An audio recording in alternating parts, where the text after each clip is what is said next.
I need some help, Grandma. Okay. I need $600. 630.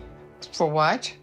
I'm pregnant. Welcome to What the Flick, everybody. We're all here. It's Matt and Christy Alonso and Ben. A really terrific movie. Who's describing it here? Alonso, Lily Tomlin and Grandma. Yeah, so Lily Tomlin stars as Elle. She is a lesbian poetess of a certain age. Her longtime partner has died, and she has a prickly relationship with her daughter, but a better one with her granddaughter, played by Julia Garner from The Americans. The granddaughter shows up one day and says, "Hey, I need to borrow $650 for an abortion today."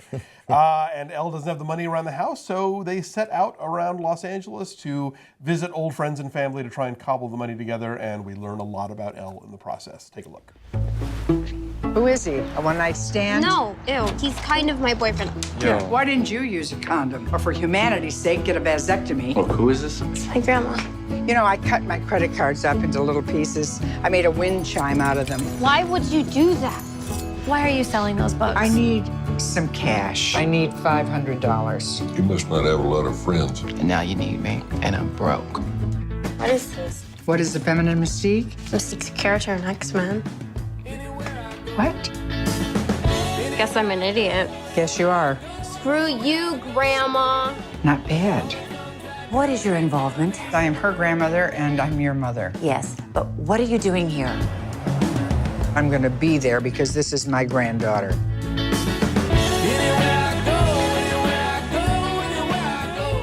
She's already pregnant. Grandma. So that car is actually Lily Tomlin's car. Yes. Oh, is it really? Because Amy Nicholson, our good friend Amy Nicholson, who's been on the show, drove around to LA with her one day in that car. Oh, that's funny. That's you know, they do again, movies that need to get past an obvious plot obstacle most often fail. Because it's hard to do. You know, you create a story and you're like, oh wait, there would be an easy way out of this. How do we get around the fact that? And the easy way out of this would be like Lily Tomlin doesn't play a woman of no means. She owns a house. She would have a credit card, but they do it very effectively. Why she doesn't? Why she doesn't have this money? Right. Why a person of her means does? And because clearly, if like you gave her a couple of days, of course she'd have it. But it's today. Right. Yeah. It's Need today. it today. Need it today by 5 o'clock. Abortion by 5. And it's clever and believable. And oh my God, you know, I mean, Lily Tomlin has been so great for so long that we kind of take her for granted. And I think that a lot of the roles that she gets, including on her Netflix series, they're kind of one note, and you kind of, you know, she does a thing really well, and she sort of does her thing and then exits. And this movie gives her so much to play and so much to be and kind of. This character has so many shades to her, and Tomlin really knows how to find them. Let me jump in and ask you a question, because you liked it better than I did, although I'm giving an incredibly high score. I liked it. But what kept me from putting it where it would be like my second or third favorite movie of the year is that sometimes I just felt like she was delivering punchlines. Like a little, slightly too often, I thought, and that did it, beat.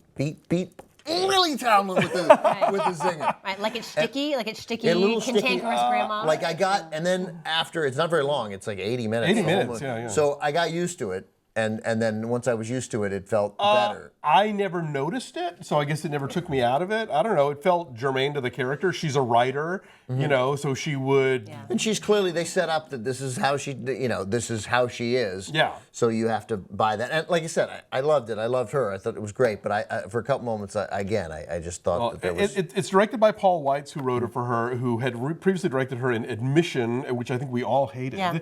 But, you know, so now that kind of gives me hope when I see a movie that I hate. She in Admission? Oh, she was her mom. Tina Fey's mother.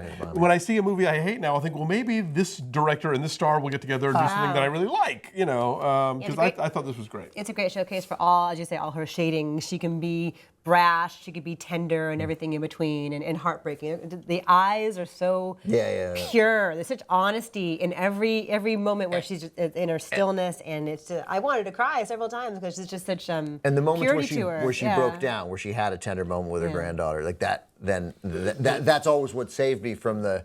Like, okay, there is something else here besides the... And the Sam Elliott scene is so great. And he, you know, another one of those guys who, when Sam Elliott's in a movie, you know he's just going to sort of show up and be Sam Elliott. Guy. And that's great, and he does it real well. But this, I felt like I hadn't seen him play a character in ages.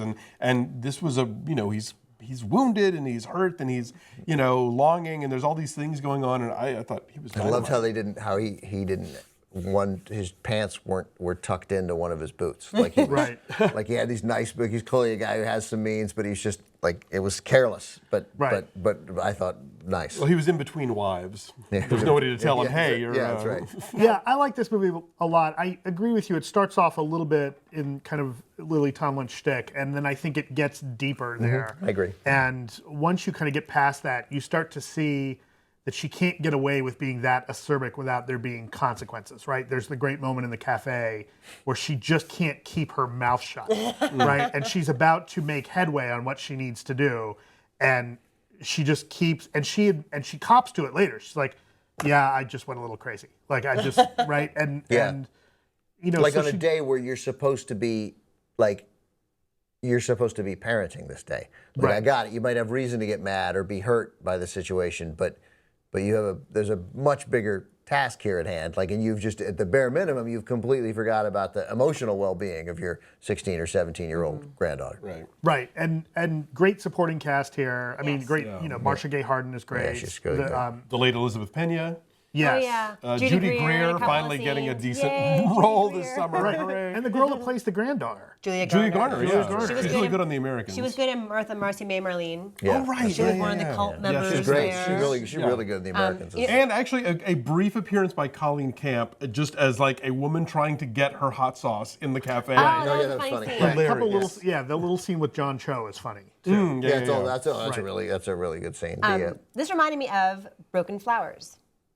Do you see that? Because Bill Murray has to go around to all his former girlfriends to find out who is the mother of this child he never knew he had. Right. And in that, the story kind of effortlessly, organically tells who this character is, right? Exactly. When you meet the different people in their life, and it fills in the gaps and helps inform, when we see Sam Elliott at first, it doesn't quite jibe with the fact that she is like lesbian warrior princess and that. So it sort of very beautifully fills out this character's life. Yeah, I mean, I'm not saying this movie is like Citizen Kane, but it's that I was just thinking that. It's that thing of finding out about a person by how they treated the other people in their lives. Have you heard of this movie? Yeah, it's really good. You should totally see it. I'll see it. Don't you know someone who is was it old? It is black and white. All right, so enough. what are our numbers? By the way, just because you mentioned Sam Elliott, I know you haven't watched it. But we know he's the villain in the final season of Justified. Oh, He's okay. Phenomenal. Okay, numbers, friends. Matt. What did I say? 8.5. 8.5. 8.8. 9.8. This is one of my favorite movies this year so far. 8.8. So our average is a 9. Right, and it's certified fresh. Rotten Tomatoes at 91%. So it came out last week, and I think it's probably going to expand eventually. So go find it.